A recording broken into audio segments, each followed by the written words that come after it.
What's going on, guys? Welcome back. In this final episode of the Flask tutorial series here on Neural 9, we're going to learn how to containerize our applications using Docker and how to deploy them to an actual server. So let us get right into it.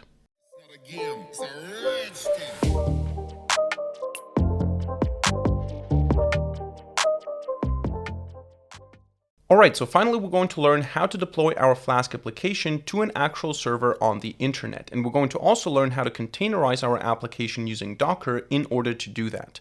Now, when it comes to deploying an application, there are multiple ways in which it can be done. For example, you can also just copy paste all the files, upload them to a Linux server, install all the dependencies and run the application. This is also an option. You can use Docker in combination with some cloud service. There's not one correct way to do it. What we're going to do in this video is we're going to containerize our application using Docker. We're going to upload the Docker image to a Linux server, which I have rented for this video. We're then going to load the Docker image on the server. We're going to run it there, and then the application is running on the server without us having to install any dependencies, without even having to install Python. We just need Docker on the server, and that's it. Now, if you want to follow along, you will need to have some, or if you want to replicate the results, you will need to have some server that you can work with. So you can either do it locally, you can open up a virtual machine if you don't have an actual server on the internet, you can rent a server, maybe you can find some free alternative. I'm using a paid server that I'm paying for monthly, but you will need to have some SSH access to a Linux server if you want to follow along, if you want to replicate. Otherwise, you can just watch and learn how it's done. So the application that I'm going to deploy today is going to be the blueprint application from last video. So we're not going to add any new code here. We're just going to take this application and deploy it. Now, since we didn't do it properly in the last video, since we didn't use a virtual environment, we're going to create one now just so you see why it's important to have a virtual environment here. So I'm going to open up a terminal down here. I'm going to navigate to current, and I'm going to do the following here. I'm going to say Python 3 -m venv.venv. I'm going to create a virtual environment called .venv. And then I'm going to say source.venv bin and activate.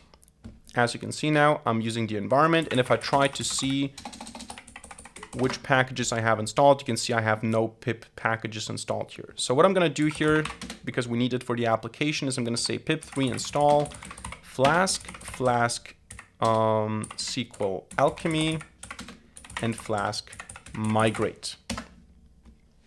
And then this is going to install all the packages. Now, why do we need that? Because we don't need the virtual environment for Docker. We're not going to add this to Docker. We're not going to add the virtual environment to Docker. Why do we need that?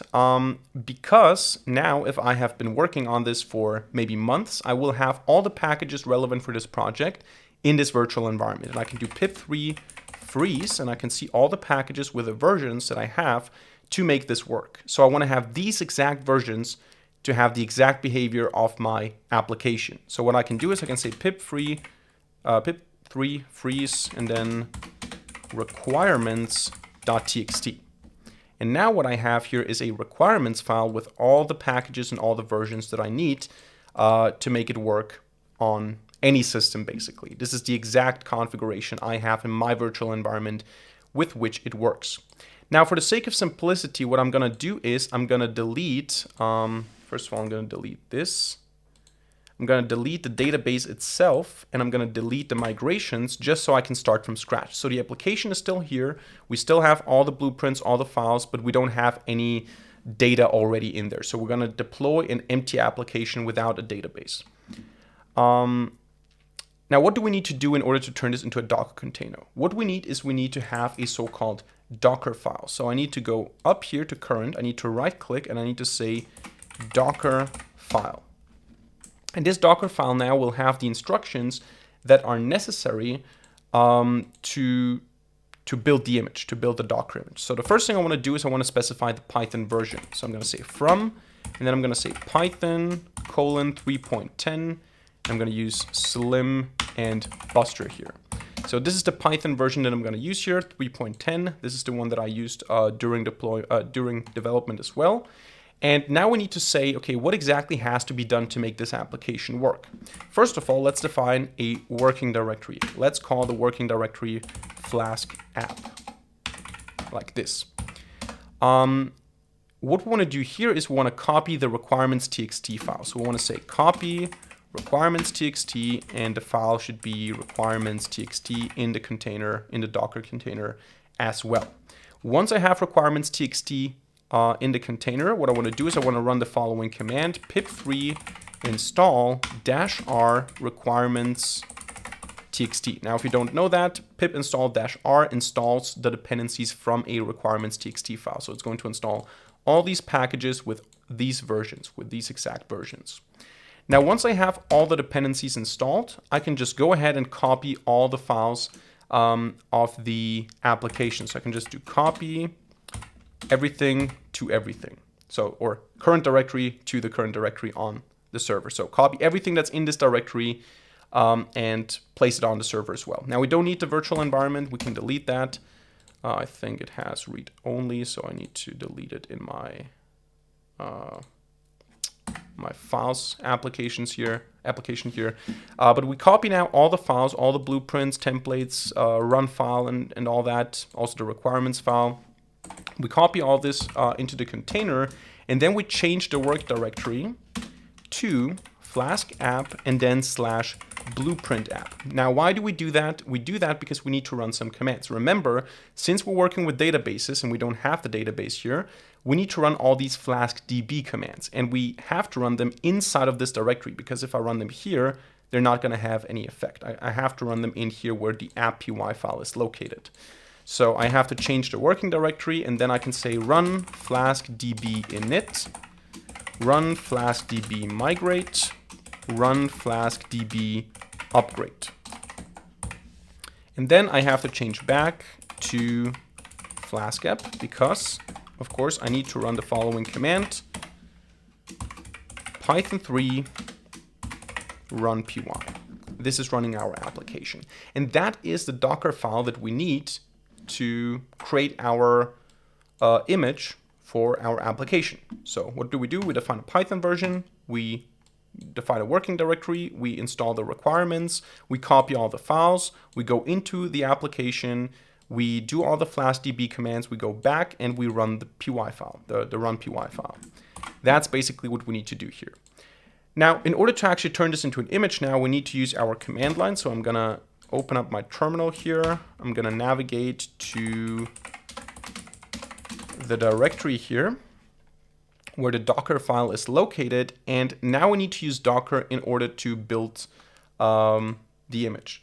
Now, the important thing is that you need to have Docker installed. You need to have Docker running in the background. The Docker daemon has to be active. So in case of Docker desktop, you just need to run the application, then the Docker daemon is going to be up.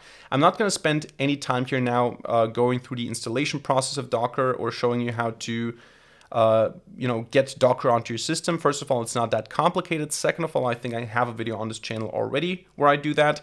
I'm only going to show you how you can actually go through the steps that are necessary for deployment. So I expect you to have Docker already on your system. So what we're going to do here is we're going to say Docker build --tag, and we can call this, for example, blueprint Docker or something like this. And we need to pass a dot here because this means that we're using the current directory for this Docker. This Docker process. So there you go. You can see it did all the steps, it ran all the commands, and the Docker image is written. So what I can do now is I can list the Docker images that I have using Docker images, but in my case I don't need to do that because I know the Docker image name that I provided, the Docker tag, which is blueprint Docker. So I can say Docker run -d -p. Now this is important. We want to map port 5000, depending on which port you used, to port 5000. So the port 5000 in the Docker container should also be the port 5000 on this machine that I'm running this on, and then blueprint Docker. So I run this, and now as a result of that, I should be able to go to localhost 5000 and see my application is running. And I should be able to do all the stuff that I was able to do before. As you can see, my application is running, and it's running as a Docker container. So I can now say Docker PS, what is running. You can see here Olama seems to be running, and this is also running. So I can just say docker stop, and I have to provide the container ID, which is this one. I think it's enough to just say something like this, that it recognizes which one I'm talking about. And now if I try to reload, you can see it's down, it's offline, basically. So we do have our Docker image. Ready. Now what we need to do is we need to upload this Docker image to the server. And for that, we need to first save it somewhere. We need to save the Docker image into a tar file. So what we're going to do is we're going to say docker save -o, and now let's call this blueprint docker.tar. And what I want to store here is the blueprint -docker image. So this is going to take a while, and then we're going to create this tar file. There you go. And this is now the file that I want to deploy, or that I want to upload to my server. This is the whole thing. This is my whole application as a Docker image. So in my case here, I do already have an SSH connection to my virtual machine. Now, how do you get this file onto the server? It depends on how you want to do that. Maybe you have some FTP access. The simplest way to do that is to use SCP. So SCP is basically just, let me just zoom in a little bit here. SCP is this command here. You can also use TLDR to see what SCP does. It basically can just upload a file. It can upload whole directories. All you have to do is you have to say SCP, then the file that you want to upload, in my case, blueprint docker.tar, and then you have to specify the host and user. So in my case, it's root at and then the server host. I'm not sure if I'm going to show this here. Maybe you see it right now. Maybe I'm going to censor it. But I'm going to just enter here. I'm going to enter my host, and then you want to specify after the host name colon and then slash the path where you want to store this. Now in my case, I'm here on my server in the root directory, so I want to store it at root and then slash and then also the same name, blueprint docker tar. So this is how you do that. In my case, it's going to ask me for a password now, and it's going to upload the file. As you can see, it's uploading the file to the server now, and once this is done, I'm going to be able to use that file on the server. So I think I should already be able to see it. It's being uploaded here. And then all we have to do is we need to have Docker installed on the server as well. Again, go to Docker installation guide to see how to do that. It's just adding the repository and then installing some dependencies. It's not too complicated. And what you want to do now when this is uploaded, let me just close this here. What you want to do now is you want to say docker load-i blueprint docker.tar.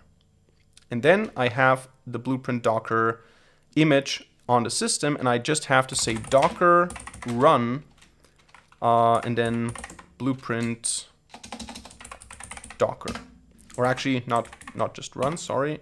We need to say docker run, and then what we did before, we need to say -d-p. We want to map again 5000 to 5000, and then blueprint docker like this. And now you can see it's running, and I can go to my server, which is public, which is on the internet now. This is not local anymore, and I can use the application. I can create people.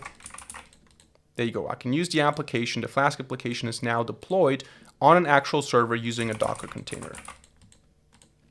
And this is how you do that. You just need to have a server. You need to have Docker. As I said, again, what you could do is you can use SCP to just upload all the files, and you can then install all the dependencies using pip. This would also work probably, but that's a more convenient way to do it. So that's it for today's video. I hope you enjoyed it and I hope you learned something. If so, let me know by hitting a like button and leaving a comment in the comment section down below. And of course, don't forget to subscribe to this channel and hit the notification bell to not miss a single future video for free. Other than that, thank you much for watching. See you in the next video, and bye.